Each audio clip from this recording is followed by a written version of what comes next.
The cold is a bit deeper than any blade. The dungeon walls sweated with silver light that leaked through a slit high above the floor, a reminder that the world outside still turned while hers was ending. Shackles hummed with faint vibrations each time she breathed. The air smelled of rust, salt, and the last echo of moonlight on stone. They had told her it would be painless. A needle, a whisper, a sleep. Lies always come dressed as mercy. She sat on the slab, hands bound, heart slow. The pack's physicians waited beyond the door, their shadows shifting like predators behind thin iron bars. She heard one of them cough, heard another mutter her name as if it were a curse. She didn't cry out. She had learned long ago that showing pain only made them enjoy it more. A drop of water slid from the ceiling and landed on her wrist. The cold felt cleaner than anything she had touched in months. Her body ached from the silver chains that had eaten into her skin. Her blood had learned to move carefully around the poison already swimming inside her veins. They called her Omega, as though the word itself were a punishment. The lowest, the disposable, the sin of the pack. Yet even here, even chained, something inside her refused to bend. It was small, a spark she could never name, but it was there, whispering, "Not yet." When the guards entered, she lifted her chin. The room stirred with a low growl of metal against stone as the gate closed. One guard carried the syringe, its contents glowing faintly blue. Another held the record book, ready to note the time of her death. Routine, nothing personal. Before they approached, they asked the ritual question. Any final request? Her lips trembled once. She could have asked to see her mother, who would not have come. She could have asked for her sisters, who had turned their faces away when the council condemned her. She could have begged for her father, who had once carried her on his shoulders beneath the full moon. But instead she said softly, "I want to see my pet wolf." Silence bloomed. The guards looked at one another, unsure if they had heard correctly. The scribe hesitated, quill suspended. The request was ridiculous. The creature was nothing but a mangy beast that used to sleep beside her when she cleaned the kennels. Yet the council permitted it. Perhaps they wanted to see how low she would fall. Minutes stretched. The footsteps of the messenger faded down the corridor. She closed her eyes and let the memories come, the way her wolf's fur had smelled of pine and rain, the quiet trust in his eyes when the world had none for her. He had been the only soul who never asked her to kneel. The sound came first, a distant snarl, half strangled by chains, echoing down the stone hallway. Then another sound, the frantic rhythm of claws against the floor. She opened her eyes. Something inside her chest cracked open. He came bounding through the doorway before the guards could react, massive now, wild, his fur a storm of silver and shadow. His eyes locked on her, and every muscle in her body remembered what hope felt like. They tried to restrain him. Silver spears flashed. He tore through them like paper. One guard fell. Another stumbled backward, the syringe shattering. The scent of burning silver filled the air. For a heartbeat, the world froze. The condemned Omega on her knees, the wolf crouched before her, chains scattered like broken promises. Then the impossible happened. The wolf's body convulsed, light bursting from beneath his fur. The sound was not a growl but a roar that shook dust from the ceiling. Bones shifted, muscles stretched, skin burned away into something new. When the light dimmed, a man stood where the beast had been, taller than any guard, shoulders broad, eyes glowing gold. Moonlight clung to his skin like armor. No one moved. She stared at him, trembling, heart slamming against her ribs. The air around him hummed with ancient power, something older than the pack's laws, older than the moon itself. His voice, if it could be called that, was the sound of thunder trapped in a human throat. But she couldn't hear the words, only the rush of blood in her ears and the weight of everything she'd lost pressing against the fragile hope that maybe, just maybe, she wasn't alone. Before we continue, please, if you're listening to this right now, I want to prove my mum wrong. She said I can't even reach 1,000 subscribers. Help me show her that stories like this matter. Subscribe to Moon King Chronicles and let's keep breathing life into tales that refuse to die. Now, let's continue. The Alpha's arrival shattered the silence of that dungeon, but it also shattered something deeper. The lie that Omegas were powerless. Guards fled, chains melted. The poison that was meant to end her began to burn differently inside her veins, reacting to the strange pulse of energy radiating from him. She felt herself slipping into darkness, but it wasn't fear this time. It was surrender to the unknown. She whispered his name, though no one had taught it to her, and the sound of it made the entire room tremble. Then everything went black. Darkness did not claim her. It carried her. Beneath that weightless drift she felt a pulse, steady, foreign, pulling her upward. Sound returned first, slow breathing that did not belong to any of the guards. Then warmth spreading across her chest where cold had lived too long. She opened her eyes to find him crouched beside her. Not the wolf she'd known, yet not fully human either. The glow in his eyes had dimmed to an ember, but power still coiled under his skin like a storm held on a leash. The dungeon seemed smaller around him, as though the air itself bowed. He looked at her the way night looks at the moon, possessive, astonished, afraid of what it worships. She should have been terrified, but the sight of him was a balm she couldn't explain. The silver light traced the sharp lines of his face. Each breath he drew tasted of wild forests and rain, not of stone and rot. When he touched the chain on her wrist, it crumbled to dust. No command, no chant, just contact. Power hummed between them, awakening the poison in her blood. The ache flared, then vanished. She gasped. He caught her before she could fall. His hands were steady, too warm for someone born of moonlight. A sound escaped her throat, half sob, half disbelief. For the first time in years, she felt the rhythm of another heartbeat against her own. He studied her scars as if they were maps, his gaze tracing the story of everything she'd survived. Something in that silence told her he had watched from afar, long before this night. Maybe he had seen her feeding the kennels, laughing once when she thought no one could hear. Maybe he had heard her whisper to the stars that she was not ready to die. The thought broke something open. She remembered how the pack had laughed when she begged them to spare the sick wolf she'd found outside the border years ago. They'd called it a useless creature, a burden. But she had hidden it, healed it, named it Hope. Hope was kneeling before her now, in a body that could shatter mountains. He brushed a strand of hair from her face, fingers careful as though she might vanish if he pressed too hard. She felt the faint tremor in his touch, the same fear she carried. The world above them groaned, footsteps echoed in the corridor. He rose, bare feet silent on stone, and turned toward the door. The guards had not fled far. She heard their voices, orders, panic, disbelief. The Alpha's shoulders squared and a low sound rolled from his chest. Not anger, but warning, the noise of a storm deciding where to break. The first guard entered with a blade drawn, silver edge trembling. The Alpha's gaze found him and the blade shattered before it struck. The guards ran, leaving their courage behind them. Then he looked back at her, expression caught between pride and sorrow. She wanted to speak, to thank him, to ask what he was, but words were small things in the face of miracles.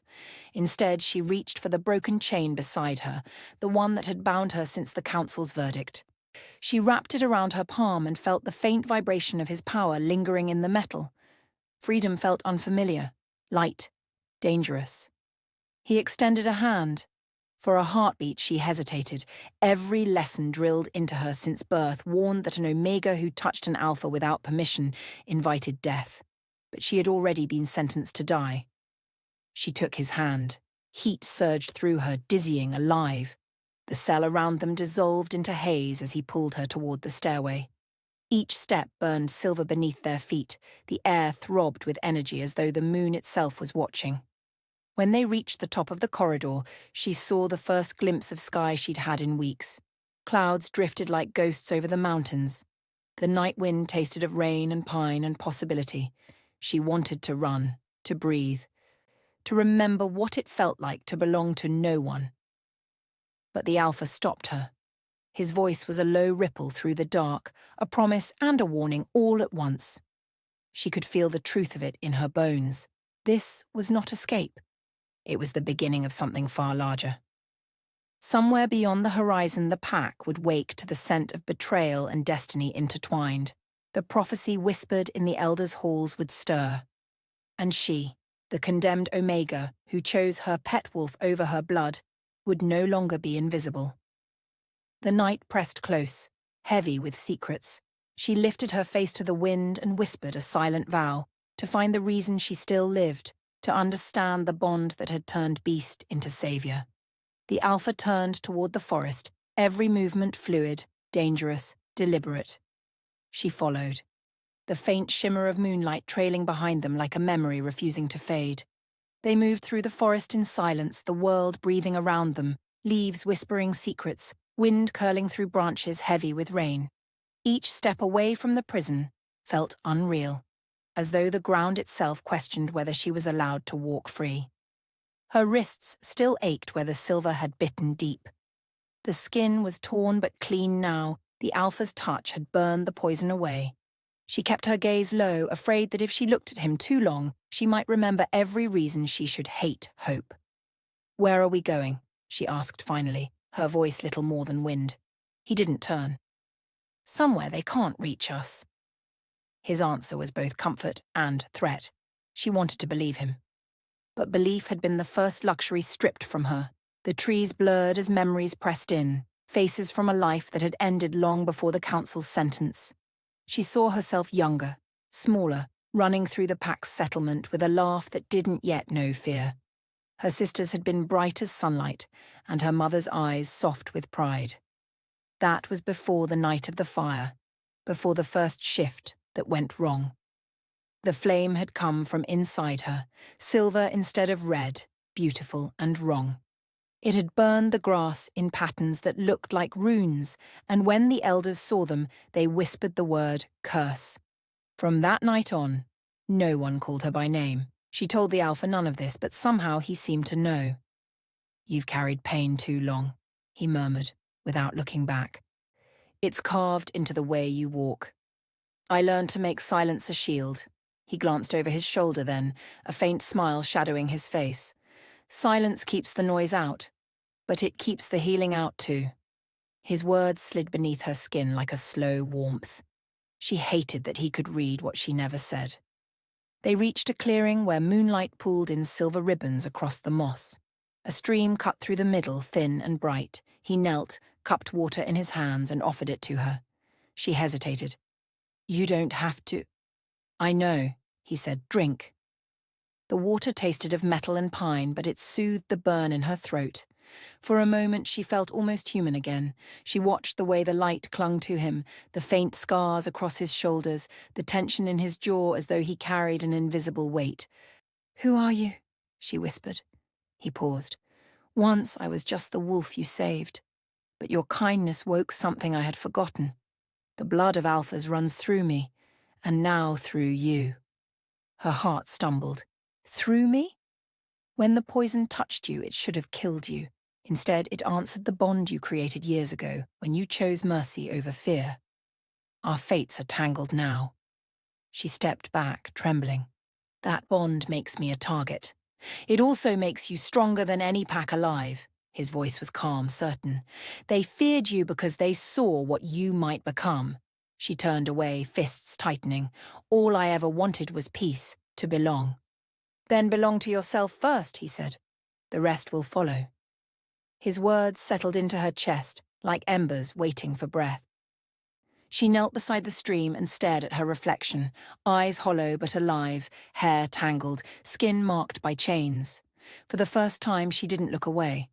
The night carried distant howls, warnings perhaps, or summons. The Alpha's expression hardened. "They'll come for us," she said. He nodded once. "Let them. You're not the prey anymore." She wanted to believe that, but deep inside the voice of the pack still whispered, "Omega, Omega," the title they'd carved into her soul. Yet another voice, quieter, answered, "Not for long?" She lifted her head. "If we survive this, what then?" "Then," he said, "we find the truth of what you are." Her pulse beat with strange rhythm, fear and longing knotted together, the stars above blurred into streaks of silver. She thought of the prophecy the elders used to mutter when they thought she couldn't hear. "The child of the flame will rise, and the moon will bow." Maybe it had never been a warning. Maybe it was a promise. The forest around them shivered as if listening. She took a breath and whispered into the dark, "I'm not afraid anymore." The Alpha's reply was soft, almost reverent. "Then, the night itself will fear you." They stood side by side as the wind stirred, carrying the scent of rain and danger. The past clung to her like smoke, but ahead, somewhere between shadow and dawn, waited the shape of a destiny she no longer wanted to run from. We didn't rest that night. The forest was alive with whispers, branches cracking like bones, the scent of storms swelling thick in the air. My mind replayed everything, every scream, every name I'd once whispered in prayer before the moon stopped answering. The Alpha, my wolf, my only choice when I could have asked for family, walked a few steps ahead, every movement precise, silent. The muscles along his back caught the faint moonlight, shifting like carved stone under silver fire. I found my voice before dawn. "You knew I'd choose you, didn't you?" He stopped, the silence stretching between us. "I hoped." "Why?" I asked. "You were a wolf then. You couldn't have known." "I knew your scent before I had a name for it," he said. "When you touched me through those iron bars, you didn't flinch. You whispered that I wasn't a monster. No one had ever done that for me." His words hit like a heartbeat. I remembered that night, the tiny cell, his broken body, the guards laughing as I snuck bread through the gap. His eyes had been golden even then, faint but alive. I wrapped my arms around myself. "That was before they called me cursed." He turned, meeting my gaze fully now. "Cursed?" A bitter sound escaped him. "They called what they feared by the wrong name. You were never cursed. You were chosen." Chosen. The word felt heavy, dangerous. Chosen for what? He looked toward the horizon. To end what they began. Lightning split the clouds, and for a moment I saw the marks on his chest, faint, ancient symbols glowing like ash reawakening. He noticed my stare and lifted a hand. "These are not scars. They're runes, old as the Moonborn line itself." "The Moonborn," I whispered. "The ones who vanished before the first packs formed." "Yes," he said softly, "and their power didn't vanish. It hid." My pulse quickened. "In me?" "In both of us. The night they took you, I felt the bond snap like a scream through my bones. It woke what I'd buried for centuries." The words made no sense, yet every part of me knew he wasn't lying. Something in me had always been other. My blood carried its own rhythm, one that hummed when danger drew near. "You've lived for centuries?" I asked. He nodded once. "Cursed to walk as a beast until my soul recognized its equal. And now you think that's me." He stepped closer, eyes burning gold. "I don't think. I know." I backed away, heart pounding. "I'm not your salvation." He smiled faintly. "Maybe not. Maybe you're the world's." Thunder rolled deep and patient. We sheltered beneath an ancient pine. He built a fire with a single spark from his palm, a silver flame, eerily familiar. "How did you—" "The same way you burned the ground that night," he said. "Your power is waking, Luna." I froze. "Don't call me that." "You already are." The word wrapped around me like a second skin. Luna. The name of a queen, a leader, a myth. I wanted to deny it, but part of me had been waiting to hear it all my life. I stared into the fire, and the flicker brought faces into the smoke. Elders chanting, my mother's tearful eyes, my father's silence when they bound my hands. They'd chosen fear over me. The Alpha's voice drew me back. "What do you see?" "The ones who watched," I murmured. "The ones who let it happen." "Then remember them," he said. "Not with hate, but with promise. You'll show them what they buried." A sharp wind hissed through the trees, carrying the faint sound of pursuit. "They've found us," I said. He rose, towering and calm. "Let them come." But fear had already woven through me, quiet and cold. "We can't fight them all." He looked down, eyes softening. "You don't have to. You only have to be." I didn't understand until the fire shifted color. The flames turned white, pure, radiant. My pulse synchronized with its rhythm. I felt the earth thrum beneath me, alive, responsive. The Alpha smiled, reverent. "See? It was never a curse. It was a crown waiting for the right hands." A distant horn shattered the night, hunters closing in. He moved to stand before me, his back broad, protective. "When they come," he said quietly, "don't hide. The moon doesn't hide from the dark." Something in me broke open then, a tide of power, grief, rage, love. The white fire flared, circling us like a living shield. Through the roar, I heard him whisper, "Let them see what they tried to destroy." And I did. When the first guards stepped into the clearing, they stopped, every weapon trembling. The fire didn't burn them, but it made them bow, instinctively, involuntarily. The Alpha's voice rolled like thunder. "Bow to your Luna." I stood, light spilling from my skin, chains melting from memory. For the first time, I didn't feel small. I felt infinite. The forest echoed with their submission, every creature, every howl bending to the power that had finally remembered its name. And I whispered, half to myself, half to the night, maybe they were right to fear me. The Alpha smiled, proud, fierce. "Not fear. Follow." The forest was no longer silent. It began with a single echo, a low, rolling growl that seemed to rise from the earth itself. Then another answered it, higher, sharper, until the air trembled with sound. The pack had found them. The Alpha's head turned sharply, eyes glowing like molten gold. "They're close." My breath came in shallow bursts. I could smell the iron of my own fear, the memory of the cell still clinging to me. "How many?" "Too many," he said, "but not enough to take you." His confidence should have comforted me. Instead, it made the ground feel less certain beneath my feet. Every tree around us suddenly looked like both a shield and a trap. Branches cracked in the distance. The rhythm of paws against soil grew louder. They were running, hunting. He stepped closer, placing a hand on my shoulder. "You don't run this time." "I'm not ready," I whispered. His voice dropped lower, almost a growl. "You were born ready. They just made you forget."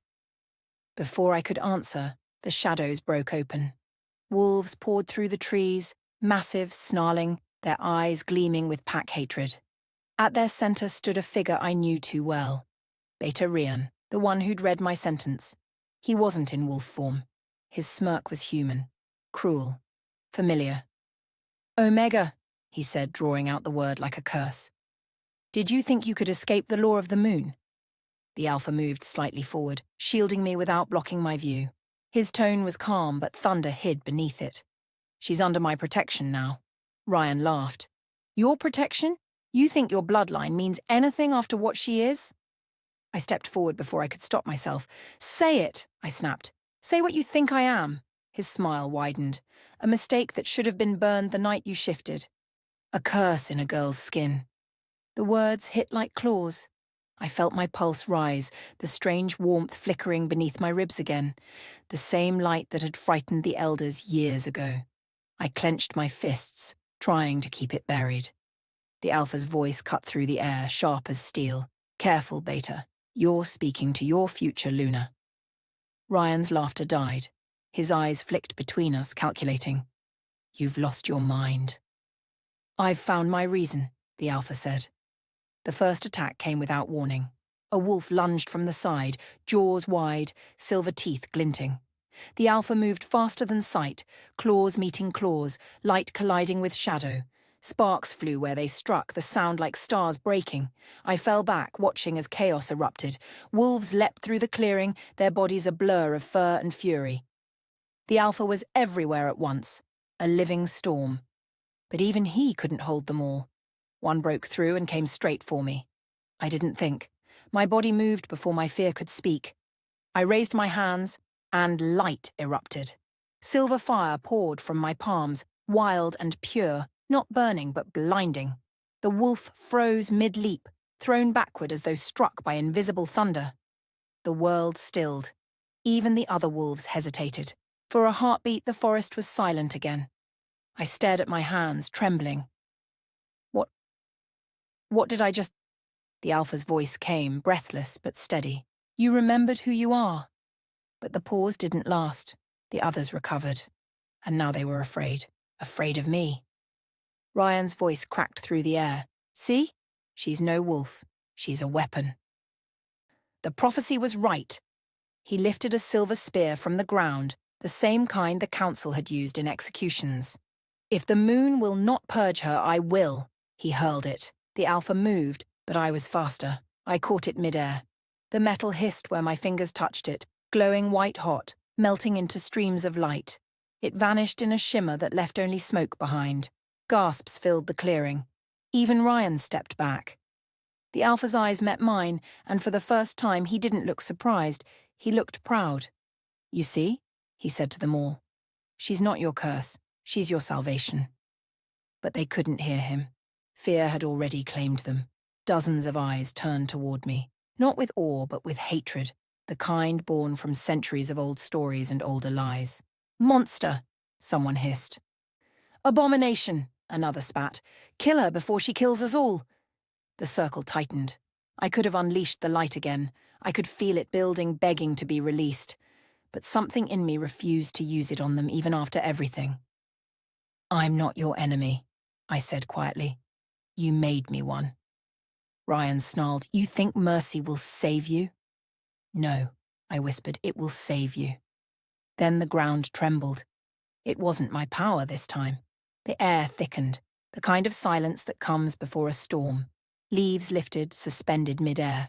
From the forest behind me came a sound deeper than thunder, a howl that split the sky. A shape emerged from the shadows, massive, silver-furred, eyes glowing like lightning. My breath caught.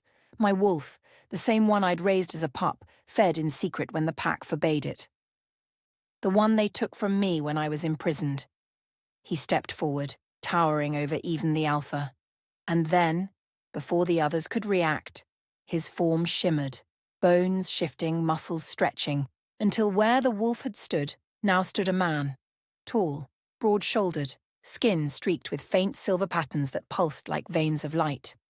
He looked at me, and the world disappeared. "Little one," he said, voice low and reverent. "You called for me." My heart stopped. You can shift?" He smiled, faint and dangerous. "I always could. I just waited for you to remember me." Ryan stumbled backward, horror breaking across his face. The legend, the wolf of the white moon. The man's eyes turned on him. "You spoke her pain into prophecy. Now you'll watch her become it." And then he moved. No one saw exactly what happened, only light, motion, and the sound of fear breaking apart. When it ended, the clearing was empty of enemies. The survivors had fled into the night, leaving only silence behind. I stood there, shaking, not from fear but from the weight of everything that had just been undone. The alpha looked from me to the man beside me. My wolf, my protector, now something far more. He bowed his head slightly. "Looks like I was never your savior." I turned to him, voice trembling. "No, you were my witness." He smiled faintly. "Then witness what comes next." The moon broke through the clouds above, bathing us in cold silver light. My wolf, my guardian, turned to face it, lifting his hand. A mark shimmered across his palm, the same one burned into my wrist since birth. We were bound. Two halves of the same flame. And for the first time since my capture, I wasn't afraid of what I was becoming. The forest had gone still again. Not the stillness of peace, but the kind that lingers after violence. The way the air feels right before dawn when everything holds its breath. Smoke from the battle drifted upward, curling like ghosts through the canopy. The scent of ash, fur, and blood clung to the air. I sat by the stream, my reflection fractured by ripples. The moonlight turned my face pale, almost unrecognizable. It was strange, seeing myself free and yet still carrying the shadow of the chains that once bound me. The alpha moved behind me, quiet but not invisible. Even when he didn't speak, I could feel his presence, the pull of something unspoken between us. "Does it hurt?" he asked softly. I didn't turn. "Which part?" "The wounds, the memories." I smiled faintly, eyes still on the water. "They're the same thing now." He came closer, kneeling beside me. His hand reached for mine, hesitating as though afraid I might vanish if he touched me. I let him. His fingers were rough, warm. "You shouldn't have to carry this alone." I shook my head. "That's all I've ever done. Carry, survive, pretend I'm not breaking." "You don't have to pretend anymore." Something inside me wavered. I wanted to believe him, gods, I wanted to, but belief had cost me too much before. Why? I whispered. Why are you helping me? You don't even know who I really am. He met my gaze, steady and unwavering. You think I don't? A small laugh escaped me, bitter. You know the version the pack told. The cursed Omega. The girl with fire in her blood. No, he said, leaning closer. I know the girl who chose compassion when she could have chosen vengeance, the one who asked to see her pet wolf instead of her family before dying. I froze. How do you know that? He smiled sadly. I was there, hidden among the guards. I saw your eyes when they brought him in. You didn't cry, you didn't beg. You just looked at him like he was your last piece of peace left in this world. My throat tightened. I didn't cry because I learned that showing pain only made them enjoy it more. His jaw clenched. They enjoyed it because they feared what they couldn't destroy. Silence fell between us again, thick as fog. The stream kept whispering its secret song. Finally, I said, I could have asked for anyone, my mother, my sisters, even my father. But I chose him, my wolf, because he never judged me. And he came back for you, the alpha said quietly. I looked up toward the trees where my wolf, now in human form, stood watch in the distance. He hadn't spoken since the battle ended. He just stood there, eyes scanning the horizon, body still tense as if expecting another fight. What is he now? I murmured. The alpha followed my gaze. He's what he always was, loyal to you. But more than that, he's awakened. And that bond between you two, it's changing things, changing me, changing everything.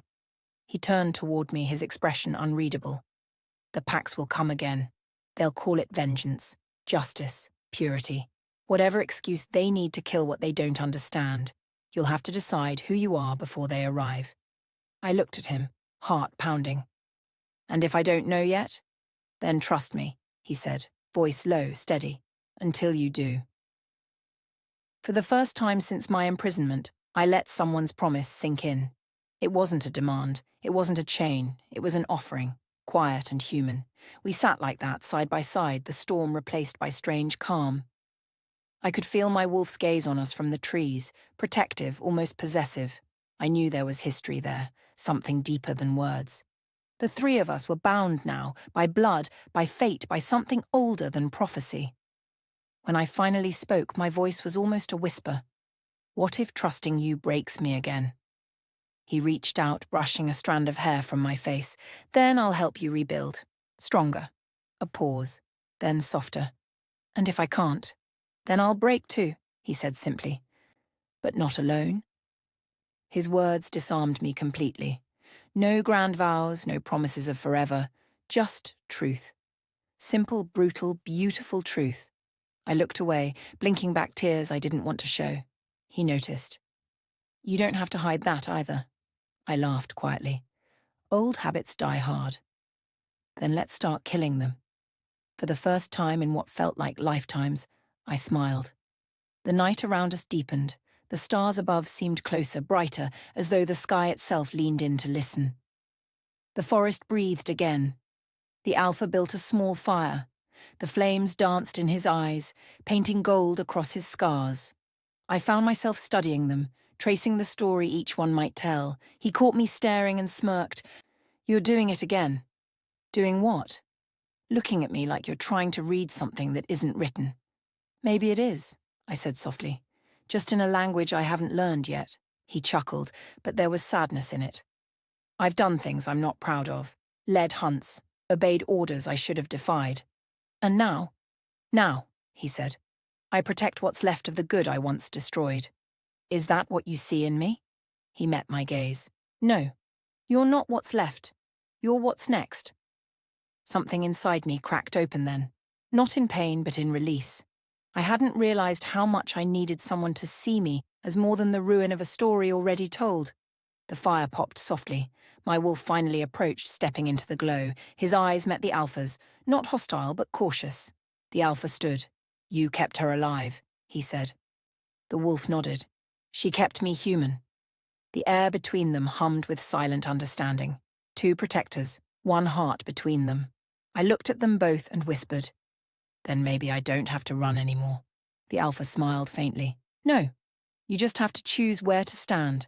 I turned toward the fire, letting its warmth soak through my skin. For the first time, the heat didn't burn. It healed. As the flames flickered, the mark on my wrist glowed faintly, pulsing in rhythm with the wolf's. I closed my eyes and whispered to the night, "Trust me or leave." The forest answered with silence, the kind that meant it was listening. And for once, silence didn't feel like a cage. It felt like freedom. For 2 nights, peace pretended to stay. We camped near the waterfall where the mist smelled of pine and wildflowers. A quiet veil over the chaos we'd escaped. My wolf hunted, silent as moonlight, while the alpha taught me to track, to listen for danger in the wind. But even peace, I've learned, has a heartbeat. And when it stops, you feel it before you hear it. It started with a feeling and a shiver I couldn't name. The birds that always sang near dawn didn't. The air carried the faint scent of metal and smoke. Then, voices, distant at first. Growing. I turned toward the alpha.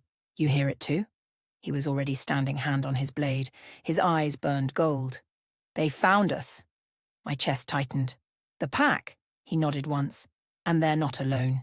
Within moments, the forest erupted. Wolves bursting from the tree line, armored guards behind them, silver glinting under the moon. But what froze me wasn't them. It was the figure at the front, cloaked, familiar. "Betrayal," I whispered. He'd returned, but not as the broken man I'd seen flee into the dark. His eyes gleamed with something new. Confidence. "Step aside, Alpha," Ryan said, voice smooth as venom. "The council has spoken. The girl belongs to us." The alpha growled, low and dangerous. "You think I'll hand her over after what you tried to do?" "This isn't my will," Ryan said. "It's hers." He turned, and from the shadows stepped a woman draped in silver robes. Her scent hit me before her face did. My heart stopped. "Mother?" Her gaze was cold, unflinching. "You should have asked to see me sooner, child. Maybe then you'd have remembered your place." I took a step back, shaking my head. You can't be here. You wouldn't." "Oh, but I would," she said. "You were born from me. I know exactly what you are, and I know what must be done." Pain lanced through me sharper than any weapon. "You stood by when they chained me, when they sentenced me." Her lips twitched, not regret, just weariness. "I prayed it would be enough, but mercy failed you, just as it failed our pack." The alpha moved between us, his stance protective. "She's not yours to command." My mother's eyes flicked to him. "And you think loving a cursed thing makes you noble? You've been bewitched, Alpha. She's infected your bloodline with her flame." "Enough!" I snapped, the ground trembling under my voice. The fire in me stirred, rising from the pit of my stomach. "You talk about curses, but you never once asked what it felt like to live as one." My mother's expression didn't waver. "Because feelings don't change fate." And then she raised her hand. A silver sigil glowed in her palm, the mark of the council's binding spell. I felt its power like a chain wrapping around my ribs. My body locked, breath frozen. "Stop!" the alpha roared, rushing forward. But too late. Runes blazed around me, slicing light through the air. My mother's voice was calm, cruel, echoing through the clearing. "In the name of the Moon Court, I release the flame back to the stars." I screamed as energy tore through me, every nerve burning, every heartbeat cracking open. The world tilted. My knees hit the ground. The mark on my wrist flared painfully bright. Through the haze, I heard Ryan's mocking voice. "And so the monster kneels." The alpha lunged at him, but more guards surrounded us, their blades glowing with silver. One struck him across the chest. He stumbled, snarling, blood painting his armor. "Don't!" I gasped, struggling against the light. "Don't hurt him." My mother looked down at me, eyes filled with something colder than hate. Resignation. "You made your choice when you chose the beast." I forced my head up, voice shaking. "And you made yours when you forgot you were one." Something snapped. The runes flickered. For the briefest moment, the light weakened, and I saw him. My wolf. He burst from the shadows, human no longer, silver fur, massive form, fury incarnate. He slammed into the guards, scattering them like leaves. His growl shook the trees. Ryan raised his spear, shouting orders, but it didn't matter. The wolf's eyes found my mother. And he stopped. He didn't attack, didn't move, just stared. "Please," I whispered through the pain. "Don't hurt her." He turned toward me, confusion flickering in his gaze. I realized then, he wasn't hesitating because of mercy. He was hesitating because of me, because our bond meant my will bound his claws. And my mother saw it too. "That's your weakness," she said softly. "You still believe you can save everyone." Then she thrust her sigil toward him. The spell struck, throwing him back into the trees. His howl shattered something inside me. I felt my flame roar up, uncontainable. The bindings snapped, light exploded outward, blinding, furious. The guards fell. Ryan screamed. My mother shielded her face, stumbling backward. When the light faded, silence followed. The clearing was scorched, trees blackened, air thick with smoke. The alpha crawled toward me, blood staining his side. "It's over," he said weakly, but I knew it wasn't. Ryan was gone.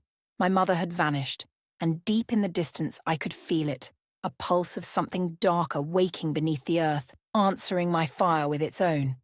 I dropped to my knees, shaking. What have I done? The alpha caught my face in his hands, forcing me to meet his eyes. "You survived. That's all that matters." "No," I whispered. "Something's coming, bigger than us." He frowned. "What do you mean?" I looked toward the mountains where the clouds churned red. They weren't trying to kill me. They were trying to contain me, because they know what happens when the flame chooses its own path. The wind shifted, carrying a faint echo. Laughter, cruel and distant. The alpha turned sharply.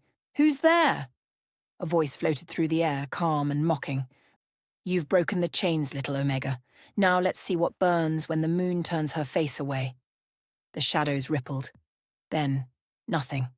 Only silence. I sank back, the last of my strength fading. The alpha's arms caught me before I hit the ground. "Stay with me," he whispered. I managed a weak smile. "You said that once before." And I meant it. Darkness crept in at the edges of my vision. My last thought before the world went black was of my mother's eyes. Not hateful now, but terrified. Whatever she'd unleashed tonight, it scared even her. The courtyard smelled of iron and ash. The pyres the council had built for my purification still smoked, though the flames had died.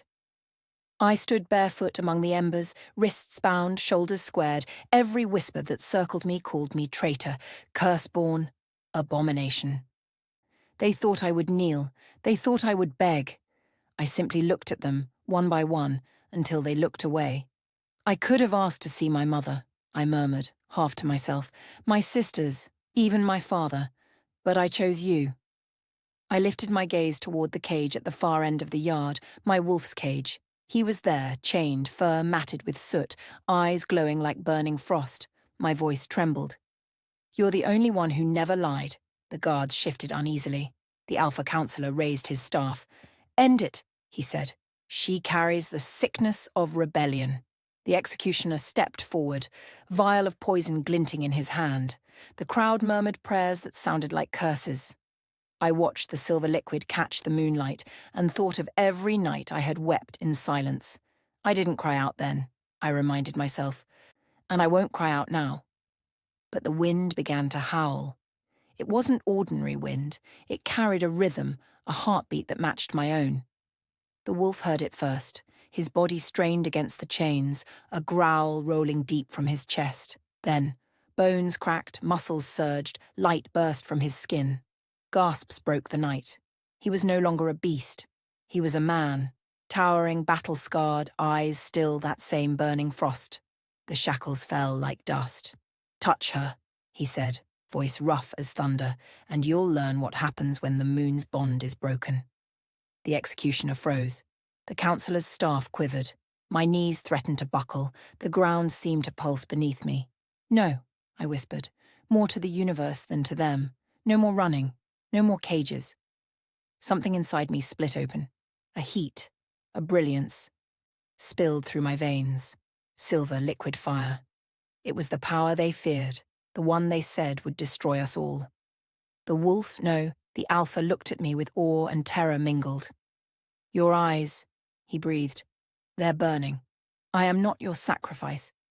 The words left my lips like an oath, and the flames leapt from the earth, tracing spirals of light around us. Symbols older than the pack glowed in the smoke, the mark of the white Luna. The guards fell to their knees, shielding their faces. The counsellor stumbled backward, his voice breaking. Impossible. The prophecy was never meant to rise again. Then you should have buried it deeper, I said softly. I stepped forward. The ropes around my wrists dissolved into ash. The silver fire spread across the yard, but it did not burn. It purified. Every lie, every cruelty, every chain forged in fear turned to dust in that light. The alpha knelt before me, head bowed. My Luna, he whispered. For a long heartbeat, there was only silence. Then I reached for him, lifting his face. Stand, I told him. We rise together or not at all. The moon broke free from the clouds then, spilling light over the ruins. The pack, one by one, bent their heads, not in fear but reverence. The old order cracked like thin ice. And in that stillness the wind carried a promise. The age of chains is over. I looked up at the stars, the fire still curling around my fingertips. The world felt vast and fragile. If they call me curse again, I said quietly, then let the cursed become the cure. The alpha's hand brushed mine. The fight isn't over, he said. I met his eyes, the faintest smile ghosting across my face. It never is. Above us the moon burned white and alive, and somewhere in the distance a howl answered, a call that would carry through every mountain and every heart that still remembered freedom.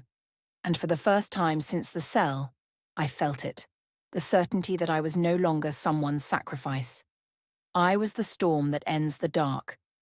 The night after the fire, the air smelled of rain and iron. The courtyard lay silent, the ashes still faintly glowing where chains had melted. I hadn't slept.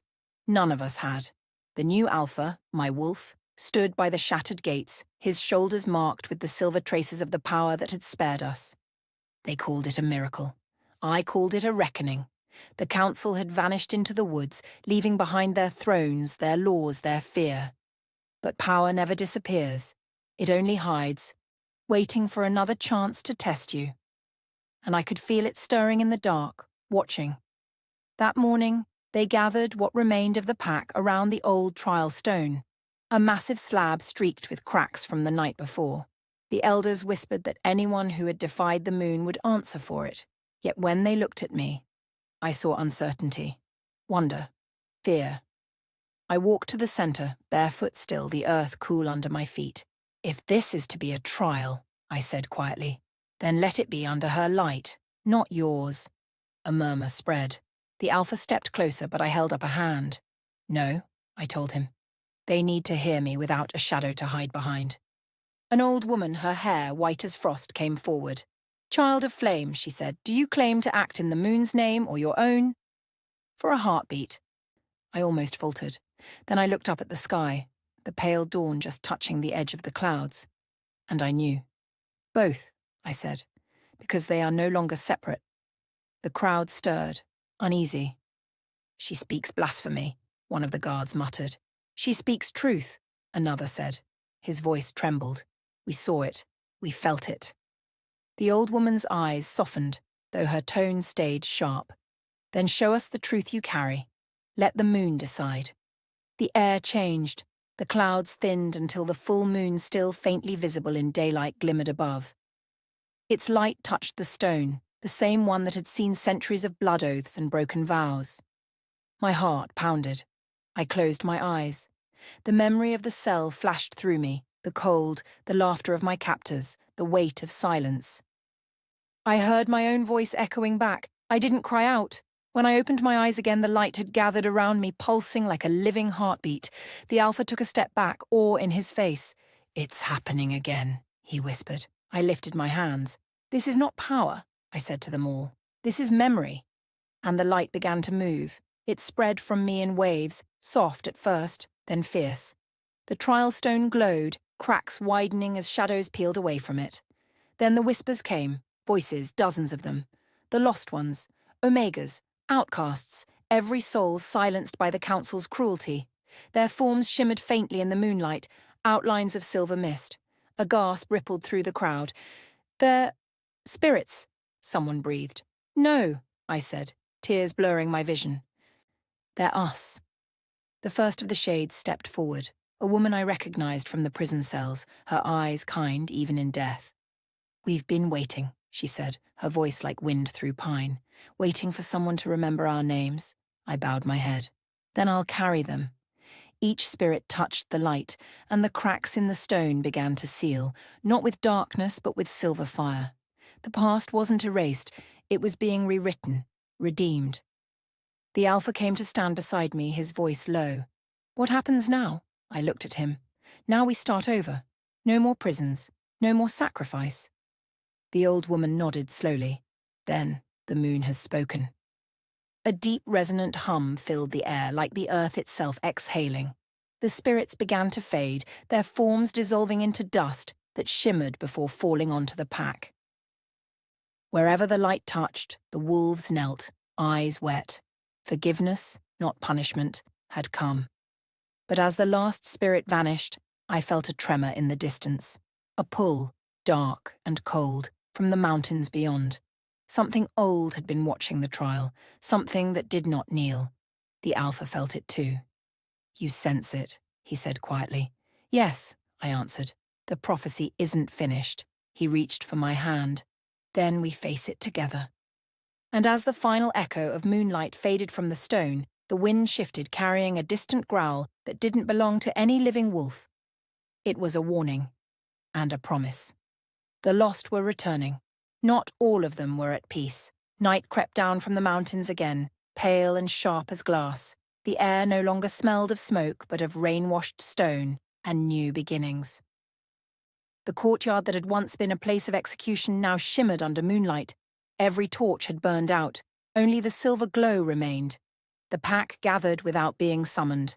No horns, no orders, just instinct pulling them toward the center where the trial stone now gleamed smooth and whole. I stood at its edge, cloak brushing the ash-streaked ground, pulse beating like the tide. The Alpha, my wolf, my equal, watched in silence. His eyes caught the faint light as if he carried his own moon inside them. "Why are they kneeling?" I whispered. He smiled faintly. "Because the night remembers what you did." The words struck deep. I had not done it alone. Every shadow, every whisper of the lost had lifted me here. Yet, as the wind moved through the clearing, I felt a pressure building again, something vast, ancient, waiting for its answer. From the forest edge came a low rumble. Trees bowed outward as a figure stepped into the clearing, taller than any wolf, cloaked in the scent of storm. The crowd parted. The Alpha's jaw tightened.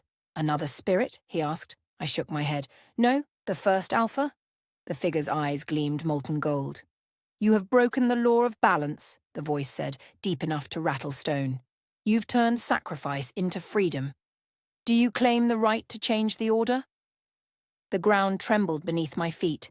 Fear should have owned me, but it didn't. The night was calm inside me now. "I don't claim it," I said quietly. "I earn it." The ancient Alpha studied me, head tilted. "Then show us what you are." Moonlight flared, blinding, cold, perfect. My knees bent, my body shifted. Not from pain, but from surrender. Bones realigned, skin shimmered into fur white as frost. When the light dimmed, the clearing filled with a gasp. The white Luna stood where the prisoner once had. The moon above mirrored her shape, luminous and whole. The old Alpha's form dissolved into light, his voice softer now. "Then the age of chains is ended. Guard the balance, daughter of flame." He vanished, leaving silence so deep that even the night birds stilled. I looked toward my mate, the one who had come to me as a pet, a beast, a savior. He shifted too, silver and black beside me. For a moment the world was only heartbeat and breath. The pack bowed, every last one, not from fear, from recognition. I lifted my head to the sky. The clouds rolled back, revealing stars bright enough to sting the eyes. The power that once burned like fire now flowed cool and steady like the sea. The Alpha brushed his muzzle against mine. What now, Luna? I let the question hang on the wind. Now we build. Now we heal. He gave a short, rough laugh. And when the dark comes again? I turned toward the horizon where lightning flickered faintly. Then we'll rise again. The moon hung above us, huge and breathing, and somewhere in the forest, the voices of the lost joined the living in a single long howl, one that carried beyond mountains and rivers, across every pack that had ever been bound by fear. It was not a sound of war. It was a song of return. I could almost hear my mother's whisper in it, my sister's laughter, the echo of the girl who once sat in a cell and refused to cry. I looked back at the watching faces and spoke softly. Not to command, but to remind. Remember this night. Remember that we are more than what they feared. The Alpha bowed his head beside mine. Together we howled once more, a promise to the moon, to the lost, to the future. And when the sound faded, the world seemed to exhale. Peace at last, but never stillness. The wind carried a final murmur through the trees. She is not the only one. A new light flickered beyond the ridge, faint but growing. Another story begins. If this story lit something inside you, she says, subscribe to Moon King Chronicles, because here we tell tales that burn and heal.